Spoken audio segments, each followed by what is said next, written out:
اس کے اندر factory define کی ہے جہاں 10 یا 10 سے زیادہ لوگ کام کرتے ہیں. تو آپ جوتوں کی فیکٹری لے لیں, یہاں چھوٹی چھوٹی کنفیکشنری جو آپ چھوٹے چھوٹے بچوں کے حوالے سے بنانے والے, یہ ساری فیکٹریز اس قانون کے تحت آتی ہیں.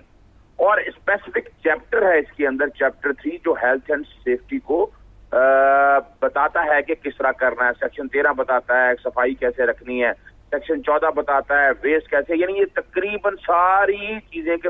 لیکن یہ جو بلڈنگز جب بنائی جاتی ہیں اس میں بھی پھر اس قسم کے لاز دیکھنے پڑتے ہیں کہ ایگزٹ کوئی وے آپ کا ہے یا نہیں ہے, یا جو شارٹ سرکٹنگ جیسے بہت زیادہ ہمیں دیکھنے میں آ رہی ہے, تو اس قسم کی چیزوں کے لیے بھی کچھ ہے خاص طور پہ. اس لیے بھی عادل صاحب کے ایگزٹ کے لیے یہ میں دیکھ رہا تھا قانون کہ جو انٹرنس ہے اس حوالے سے بھی قانون ہے, اور جو سیفٹی ایگزٹس ہیں اس کے حوالے سے بھی قانون ہے. اس پہ بتائیں گے کچھ؟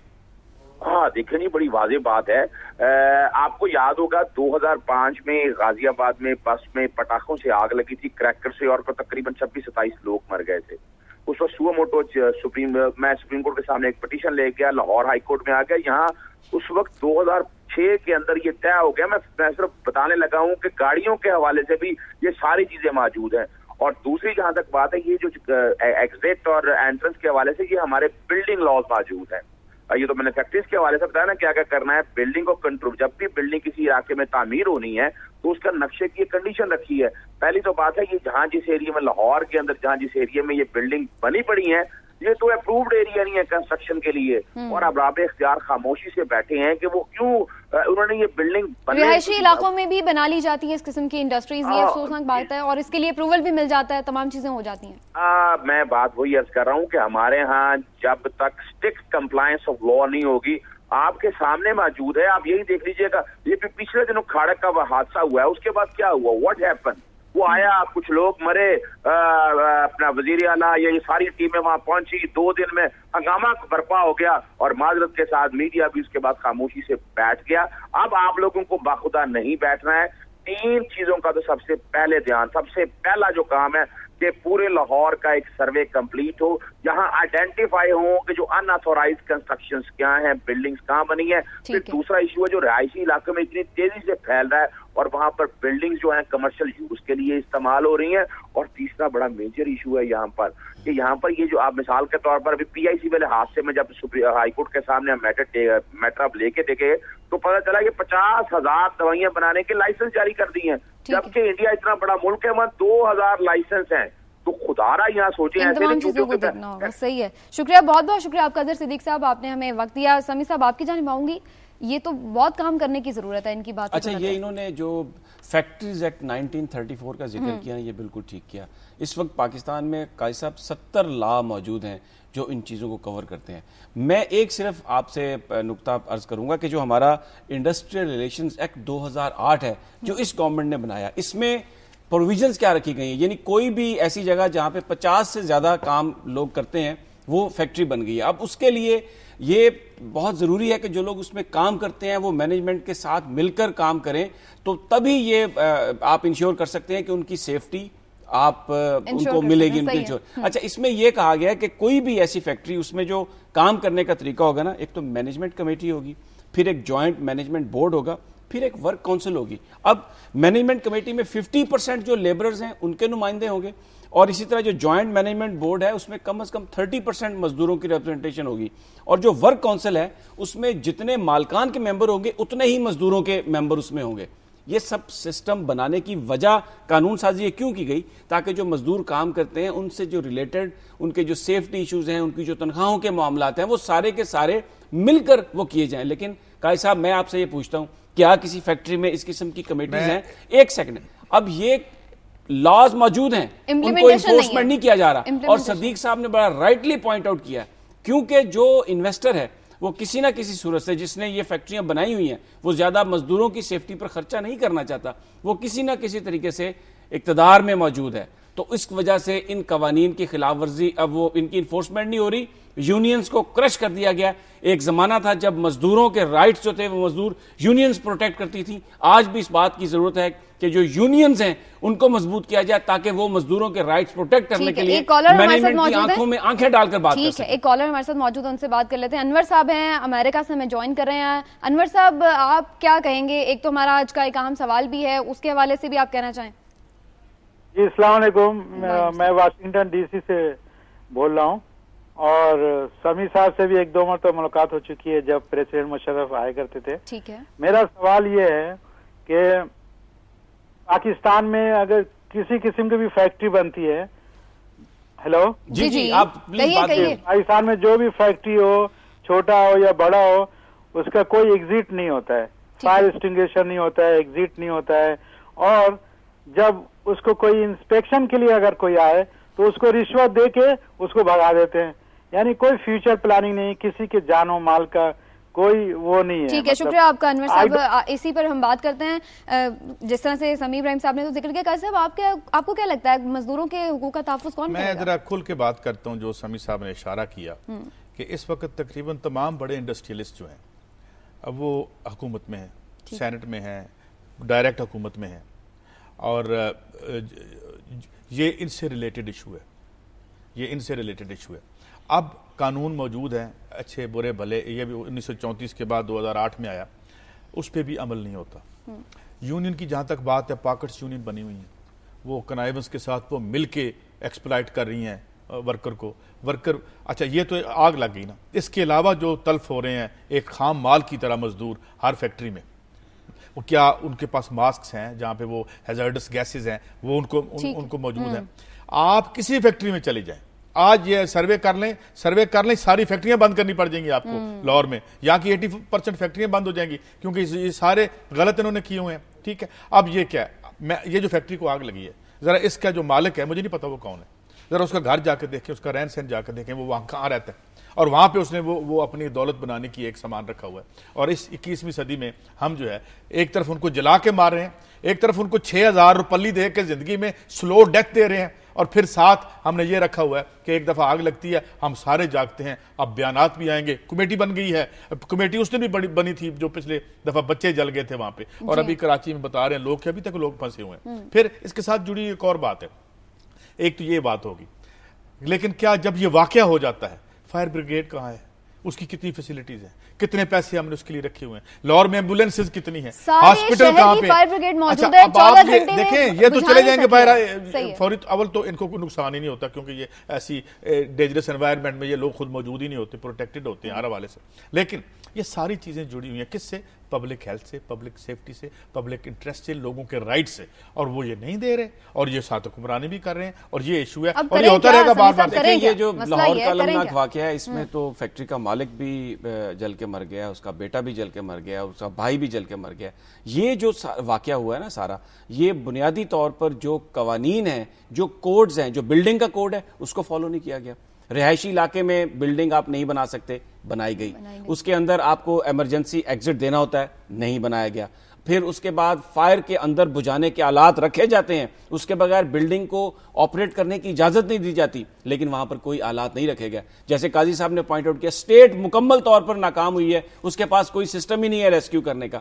اب سوال یہ پیدا ہوتا ہے جو ہم روزانہ بات کرتے ہیں کہ جو کوڈز انفورسمنٹ ہے، جو سٹی انتظامیہ جس کا یہ کام ہے کہ وہ میک شور کرے کہ بلڈنگز تمام قواعد کے مطابق ہیں، وہ کہاں پر ہے؟ اس کی تو ترجیحات ہی نہیں ہے. آپ دیکھیں لاہور شہر، کراچی شہر، پنڈی میں گلی گلی میں یہ چھوٹی چھوٹی انڈسٹریز بنی ہوئی ہیں. وقت ہمارے پاس بڑا کم ہے، بریک پر بھی ہمیں جانا ہے، لیکن بات وہی ہے کہ اب یہ سروے کرنا چاہیے، آخر کتنا ہم نقصان برداشت کریں گے تو اس کے بعد پھر ہماری آنکھیں کھلیں گی. بہرحال اس پر ہم مزید بھی بات کریں گے. آپ ہمارے ساتھ رہیے، ہم لے رہے ہیں چھوٹا سا بریک.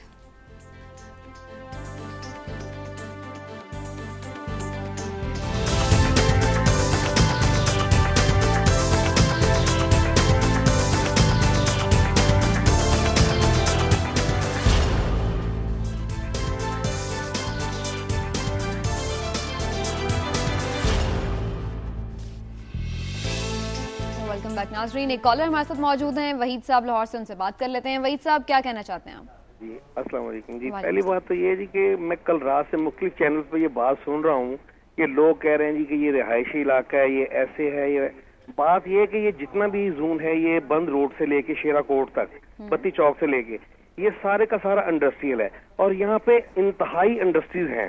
دیکھیں بات یہ ہے کہ یہ ایک قدرتی حادثہ تھا جو ہوا ہے. اللہ تعالیٰ مرنے والوں کو بارگاہ رحمت میں جگہ عطا کرے. یہاں پہ لاکھوں لوگ کام کر رہے ہیں, لاکھوں لوگ کام کر رہے ہیں, اور ان لاکھوں خاندان ان کے پلتے ہیں. بات یہ ہے کہ ایک بات کو کہنے سے, اب دیکھیں کچھ لوگ کہہ رہے ہیں کہ یہ رہائشی علاقہ ہے. مجھے بتائیں اگر یہ رہائشی علاقہ ہے تو یہاں پہ انڈسٹریل میٹر کیوں ایشو ہوئے, یہ اس کو انڈسٹری کیوں ڈکلیئر کیا گیا؟ اب ایک حادثہ ہو جانے کی وجہ سے, اب وہ دیکھیں وہ بندہ جو بیچارہ اس فیکٹری کا جو مالک تھا وہ خود بھی اور اس کا بیٹا بھی اسی حادثے میں فوت ہو چکا ہے. اگر آپ باقی اس حادثے کو دیکھتے ہوئے آپ باقی سب بندوں کو اس میں یہ کہیں گے یہ سب غلط ہیں, سب لوگ ایسے ہیں, تو یہ بری بات ہے. لیکن لاکھوں لوگوں کا روزگار وابستہ ہے. بڑی ایک اچھی چیز پوائنٹ آؤٹ کی, اس پر ہم بات کریں گے. عرفان صاحب ہمارے ساتھ ایک کالر اور موجود ہیں کراچی سے, ان سے بھی بات کر لیتے ہیں. جی عرفان صاحب, آپ کیا کہنا چاہیں گے؟ السلام علیکم. جی وعلیکم السلام. ہیلو. جی وعلیکم السلام, کہیے کیا کہنا چاہ رہے ہیں؟ جی میں عرفان مجید بات کر رہا ہوں کراچی سے. جی. اور میں سعید قاضی صاحب سے, سمیع ابراہیم صاحب سے ایک بات کرنا چاہوں گا, پورے پاکستان کی عوام سے بات کرنا چاہوں گا. جی. کہ یہ جو مسئلہ ہے, جو حادثہ ہوا ہے, اس کی اویئرنیس کا مسئلہ ہے. کہ یہ مسئلہ جو ہے صرف حکومت کا نہیں تھا. حکومت سے تو اس وقت لوگ جو بالکل بیزار ہو چکے ہیں, نالا ہو چکے ہیں. اس کی کوئی ذمہ داری وہ پوری کرتے ہی نہیں, ان کو اپنی گدیوں سے فرصت ہی نہیں. بات یہ ہے کہ اس وقت تک کوئی معاشرہ کامیاب نہیں ہوتا, اس وقت کوئی قوم ملک مضبوط نہیں بنتی, جب تک کہ ہر شہری اپنی ذمہ داری پوری نہ کرے. یہ ذمہ داری ان مزدوروں کی بھی تھی جو کہ وہاں پر کام کرتے تھے. ان کو چاہیے تھا کہ وہ فائر کا نظام چیک کریں, ورنہ کیا ضرورت تھی انہیں وہاں پر کام کرنے کی. اور یہ یعنی انفرادی طور پر بھی ہر بندہ اپنی ذمہ داری نبھائے. شکریہ آپ کا عرفان صاحب, آپ کامنٹ کرنا چاہیں؟ میں ریکمینڈ کرتا ہوں. پہلی بات تو یہ کہ ان میں سے ایک اگر یہ کہہ دیتا نا مزدور کہ جی ذمہ داری پوری کریں, تو اگلے دن اس کے بچے فاقہ کشی کر رہے ہوتے, اسے کہتے حضور تشریف لے جائیے, آپ ہمیں سبق نہ دیجیے. تو یہ جو بڑا آسان ہوتا ہے کہہ دینا کہ جی نیچے سے بھی لوگ کریں, یہ آپ سماج کو اوپر سے ترتیب دیتے ہیں. میں جب بار بار کہتا ہوں کہ آپ ٹیکسز دیتے ہیں, یہ مزدور جو 6,000 روپے لے رہے ہیں نا, کہ سب سے زیادہ ٹیکس دیتے ہیں ریشو کے اعتبار سے, کیونکہ جو 16% ٹیکس کھانے پینے کی چیزوں پہ لگا ہوا ہے یہ دیتے ہیں. اور پھر یہ ٹیکس جب حکومت کے پاس جاتا ہے تو they have to protect their rights. پھر یہاں پہ یونین کا جو معاملہ ہے آپ دیکھیں, یہاں پہ کون سی یونین, ساری تو پاکٹ یونین ہے, اور جو اگر کوئی بات کرتا ہے اسے اٹھا کے باہر پھینک دیتے ہیں. یہاں پر تو ایسی مثالیں بھی ہیں کہ باہر ہی نہیں پھینکا, کہیں اور پھینک دیا جہاں پہ ان کی جان بھی جاتی رہی. تو یہ میرے خیال میں اٹس ناٹ, حکومت کو it should be alive to its responsibilities, یہ اس کی کانسٹیٹیوشنل ریسپانسبلٹی کی آپ بات کر رہے ہیں. پہلے جو کالر پہ تھوڑا کمنٹ کرنا چاہتا ہوں, پہلے جو کالر بات کر رہے تھے کہ جی ہم یہ نہیں کہہ رہے, وہ بھی وکٹم ہوئے. یہاں جو فیکٹری تھی اس میں ان کے مالک کی بھی جان جاتی رہی, ان کی جان بھی بڑی قیمتی ہے. سوال یہ ہے کہ یہ اگر انڈسٹریل ایریا ہے تو ٹھیک ہے, کوئی بات نہیں, حکومت نے اگر ڈکلیئر کر رکھا ہے یہ بھی چیک کر لیتے ہیں. لیکن جو بلڈنگ لاز ہیں کیا ان کو کمپلائنس کی گئی ہے بناتے وقت, اس کو کیا ان کو ایگزیکٹ یہی بات ہم لوگ, کیا فائر ایکسٹنگشن رکھے گئے ہیں؟ بات یہی ہے. دیکھیں پوری دنیا میں اس کی مثالیں موجود ہیں, کیونکہ شروع جب اتنی زیادہ قوانین سخت نہیں تھے تو شہروں میں انڈسٹریز بن گئی تھی. میں مثال دوں گا آپ کو نیو یارک کی, اب یہ ڈیولپڈ ملک کی آپ مثال دے سکتے ہیں. وہاں پر آج بھی شہری آبادیوں میں قاضی صاحب انڈسٹری موجود ہے. انہوں نے یہ کہا کہ جو بھی انڈسٹری شہری آبادی میں لگ گئی ہے وہ اس وقت تک لگی رہے گی جب تک وہ گر نہ جائے, کوئی بلڈنگ خراب نہ ہو جائے. اگر خراب ہو جائے گی اس کو نیا بنانا پڑے گا تو بلڈنگ کوڈ کے مطابق بنانا پڑے گا. اور آلریڈی جو فیسلٹی ہے, جیسے ابھی قاضی صاحب نے کہا, جو بلڈنگ کوڈز ہیں, جو سیفٹی لاز ہیں, وہ سارے کے سارے انفورس کیے جائیں گے. رہائشی علاقے میں وہ سارا علاقہ ہے, آپ پوری کی پوری جو لاکھوں فیکٹری ہیں اس کو وہاں سے ریموو نہیں کر سکتے. اب آپ کیا کریں گے کہ آپ یہ انشور کریں کہ جو فیکٹریاں لگی ہوئی ہیں وہاں پر ان کے بلڈنگ کوڈز کے مطابق ہیں, سیفٹی لاز وہاں پر انفورس کیے گئے ہیں, اور وہ تمام چیزیں پرووائڈ کر دی گئی ہیں جس سے ان حادثات سے بچا جا سکے. یہ جو ہے, اچھا دوسری بات, ایک دوسری جو کالر نے بات کی, قاضی صاحب میں آپ سے اختلاف کرتا ہوں. کالر نے جو یہ بات کہی کہ بہت یہ ضروری ہے کہ آپ اپنی رسپانسبلٹی کو محسوس کریں. یہ ایکٹ ہے 2008 کا, اس میں یہ کہہ دیا گیا ہے کہ سی بی اے یونین اگر نہیں ہے تو بھی مزدور اس میں حصہ بنیں گے، مینجمنٹ کمیٹی میں، جوائنٹ مینجمنٹ بورڈز میں، ورک کاؤنسل میں. اب یہ مزدوروں کا بھی کام ہے کہ وہ اپنے، یہ بالکل ٹھیک ہے کہ یہ راہ بڑی کھٹن ہے، یہ راہ بڑی جو ہے نا بڑی دشوار گزار ہے، نوکری بھی جا سکتی ہے، لیکن جب ہم بات کرتے ہیں خود کرنا ہے. شکیل صاحب ہمارے ساتھ خصوص سے موجود ہیں، ان سے بات کر لینے دیں. وہ بندے کو اپنے اندر وہ رسپانسبلٹی محسوس کر کے، اپنے اندر اتحاد پیدا کر کے تو ہی آپ اپنے رائٹس کو پروٹیکٹ کر سکتے ہیں. اپنی جانوں کی حفاظت کی ذمہ داری آپ دوسروں پر نہیں ڈال سکتے. ٹھیک ہے، شکیل صاحب سے بات کرتے ہیں. قصور سے ہمارے ساتھ موجود ہیں. شکیل صاحب آپ کیا کہنا چاہ رہے ہیں؟ السلام علیکم. جی وعلیکم السلام. میں ایک فیکٹری میں کام کرتا تھا، 1 ماہ پہلے مجھے وہاں سے چھٹی ہوئی ہے اسی فائر کے معاملے پر. اچھا، کیا وجہ بنی؟ کیا ان لوگوں کو میں نے کہا ہے کہ جی یہ جو ہے نا آپ یہاں لا کے وہ سلنڈر وغیرہ رکھیں. جوتوں کی فیکٹری میں کام کرتا تھا، انہوں نے مجھے وہاں سے چھٹی کرا دی. اچھا، یعنی یہ وہی بات ہوگی جو صاحب آپ کہہ رہے تھے. جی ہم سمجھ رہے ہیں آپ کی تکلیف کو. انہوں نے یہ کہا کہ جی آپ نے کام کرنا ہے کرو، نہیں کرنا تو آپ جا سکتے. اب دیکھیں، شکریہ. میں بتاؤں. اب آپ دیکھیں اس میں بہت سی باتیں آ جاتی ہیں. یہاں پہ روزانہ ہم کرائم جو ہے اس کو کور کرتے ہیں. تھانے دار اس ذمہ دار کے گھر بیٹھا ہوتا ہے جس نے کرائم کیا ہوا ہے. تھانے دار اس فیکٹری مالک کے ساتھ بیٹھا ہوتا ہے. پورا سسٹم آپ نے اس طرح سے ڈیزائن کیا ہے کہ جو آدمی اس ملک میں دولت پیدا کر رہا ہے محنت کش، ٹھیک ہے، اور اس کے بدلے اسے پی نٹ بھی نہیں آپ دیتے، اس کی زندگی کو آپ نے ویسے، اور وہ اتنا ان پروٹیکٹڈ ہے. مثال لا کی میں بات کرتا ہوں. آپ جائیں ذرا کچہری میں، ایک وکیل ہائر کر کے دکھائیں. 6,000 روپے سے 9,000 روپے ماہانہ کمانے والے آدمی وکیل ہائر کرنا اس کے لیے اتنی بڑی لگژری اور عیاشی ہے کہ جسے وہ تصور نہیں کر سکتا. آپ ہر جگہ اس کو چلتے ہیں اور ذمہ دار بھی اسے بھی قرار دیتے تھے کہ ذمہ دار بھی تم ہو. نہیں، ذمہ دار اسے نہیں قرار دیتے. یہ آپ دیکھیں، کل بھی میں آپ سے یہ بات کر رہا تھا، ذمہ دار نہیں قرار دیتے. وہ جو کالر نے بات کی ہے نا، وہ بات آپ یہ ٹھیک ہے، نوکری چلی گئی، آپ مجھے ایک سوال کا جواب دے دیں. نوکری چلی گئی، یہ بات صحیح ہے. مجھے یہ بتائیے پھر کیسے آپ اپنے رائٹس پروٹیکٹ کریں گے؟ پھر تو یہ بات ہے کہ ہر آدمی گھر بیٹھ جائے، اوپر سے فرشتے آ کے یہ ٹھیک کریں گے. لوگ قربان، شکاگو میں مزدوروں نے گولیاں کھائیں تو مزدوروں کو رائٹس ملے.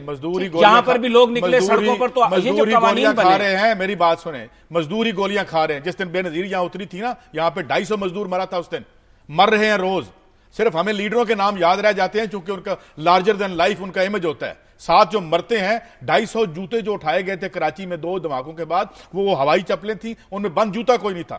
وہ مر رہے ہیں، ہمیں نظر نہیں آتے کیونکہ میڈیا پہ نہیں آتے، ٹی وی پہ نہیں آتے، اور باقی تلف وہی ہم بات کر رہے ہیں. وہ بیسیکلی یہ لوگوں نے ہی اپنے آپ کو پروٹیکٹ کرنا ہے. قاضی صاحب، جب ہم مصر میں لوگ اٹھے، انہوں نے آپ کو کرنا پڑے گا اپنے رائٹس کے لیے. یہ قربانیاں کچھ لوگوں کو دینی پڑیں گی، دے رہے ہیں اور بھی دینی پڑے گی. ٹھیک ہے. اچھا، اس پہ ہم نے کافی بات کی ہے. میں چاہ رہی تھی کہ آپ لوگوں کی سٹوریز کی طرف فٹافٹ سے آ جائیں. آپ یہ تعلیم کی آپ بات ہو رہی تھی، ساری باتیں جو میرے پاس ایک میں آپ کو کچھ فگرز دیتا ہوں، آئی اوپننگ فگرز ہیں. ٹھیک ہے کہ یہ چند دن پہلے ایک رپورٹ آئی تھی، سمیع صاحب نے اس کا ذکر کیا تھا مگر کچھ ادھوری شاید رہ گئی تھی ٹائم کے باعث.